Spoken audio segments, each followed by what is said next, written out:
Hi, Founder fans. Jason here, and today's Founder is the rifle.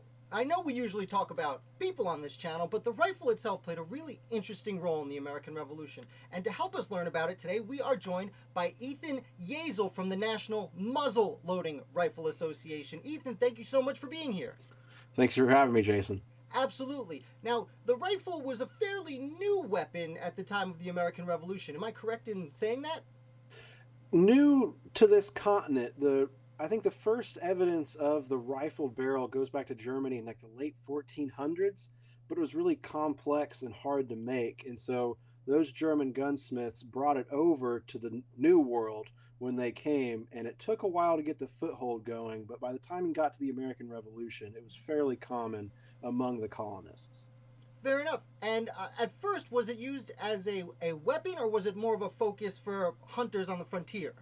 It was more of the focus for the hunters on the frontier because it was so slow, especially compared to modern standards, and everybody was so spread out. I'm not saying that there wasn't crime, but that wasn't the main focus. When it, I think you'd be more willing to use it in defense against like a bear or a wolf of some sort than you would just about anything else, but primarily for hunting. Interesting. And so, what are some of the advantages, though, of the rifle over, say, the musket? Well, typically the muskets were what we call smooth bores. The barrels were constructed much like a modern shotgun, where it's just basically just a pipe or a tube that you're shooting out of. And the rifling is a helical groove or helical set of grooves carved or cut into the barrel that get the round ball, which is the common projectile of the day, spinning like you would a modern football when thrown. And just like that football being thrown, that spinning creates more accuracy over a longer distance. And so the colonists went after and really picked up on the rifled or the rifled muzzleloader, so to speak, because of that accuracy needed for taking game and putting food on the table. Interesting. So, I had a question from a viewer recently, which sparked our first conversation, which was, how did it take longer to load a rifle than a muzzle, or would have been about the same, uh, I guess, implementation, for lack of a better word? Right. I think the smooth bores. I don't have a whole lot of experience with a smooth bore or with a musket, but I think they'd be a little bit faster, and they were applied mostly in the military use, and a lot of that involved the making of pre-packaged paper cartridges that held your powder charge and your projectile, so that you could bite the end of the paper cartridge off, pour your powder down, and then drop the ball down the barrel of your smoothbore musket. The rifle is a little bit, or it's a lot tighter around your projectile to get that spinning going. And so it'd be a little bit slower, but I think with an experienced rifleman, you'd be hard pressed to see a difference. Fair enough. I'm not sure if you know this, but are you under the impression that the users of the rifle, would they have also been accustomed to muskets, or would they have been? I don't know how to ask. I think it would depend on how old they were. I think if they were enlisted men during the French and Indian War, they may have had experience with smoothbore muskets. And I mean, on the frontier, the smoothbore were commonly referred to as fowlers in a hunting context, and they were used just like a modern shotgun for taking poultry, geese, birds, that kind of thing. So I think depending on their location and their age, if they had prior military experience, they would have had a lot of experience with it. Because we're so heavily relying on wild game, I think a fowler would have been a common, artillery piece, so to speak, in the hunter's home. But for a lot of people, I think deer became kind of the main, you know, meat that they were shooting for, I guess. Right, target. Target. Yeah, there you go. Thank you. Yeah, no worries. So, to turn gears a little bit, we often we hear the word blunderbuss come on pretty Hmm. frequently. Does a Yeah. blunderbuss fall under a muzzle loading weapon, and where does it fit in the whole musket rifle conversation? Okay, so it is definitely a muzzle loader, and that's anything that loads from that muzzle end. So as long as you're dropping something down the barrel, that's a muzzle loader.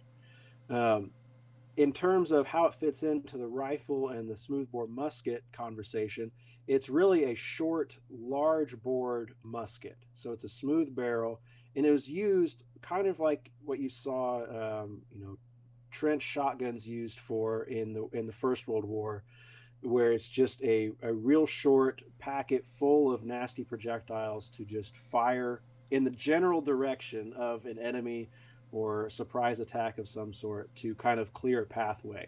I listened to a presentation once from a guy that had done a lot of research on how the blunderbuss was used kind of in the New World and on the frontier. And they were described as, I can't remember which faction used them this way, but they were used at the front and the back of a company or a group of people moving through a rough terrain, and they would be loaded up, and if they came into like a surprise attack or an ambush of some sort, the blunderbuss carriers would fire in the same general direction and essentially punch a hole through whatever the enemy force was, so they could get away from the ambush and then kind of regroup after the fact.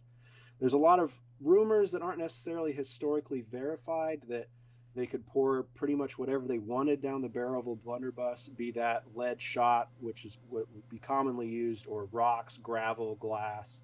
It's a thick, tough barreled gun, so it could presumably take anything that you put into it and throw it out at somebody.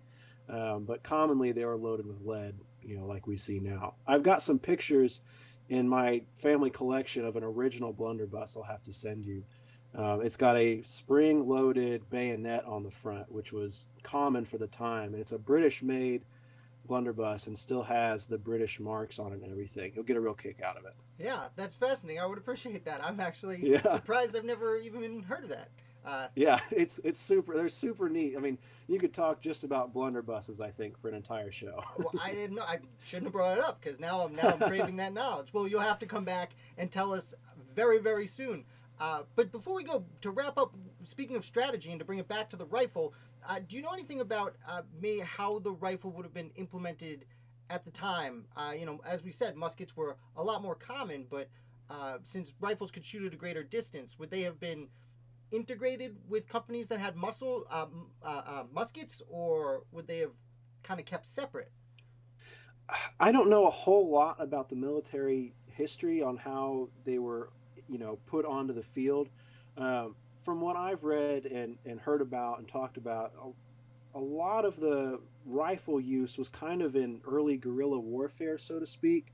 That's not to say that they weren't put on the battlefield in the volley fire situations, but I think their greatest use was found at that greater distance where they were really out of the range of volley fire muskets and were able to pick off kind of commanding officers and cause that general confusion on the battlefield. Yeah, usually when I hear the word rifle and we're associating it with the revolution, it's usually Daniel Morgan comes up, who I know would go off on his own, but sometimes he'd come hang out.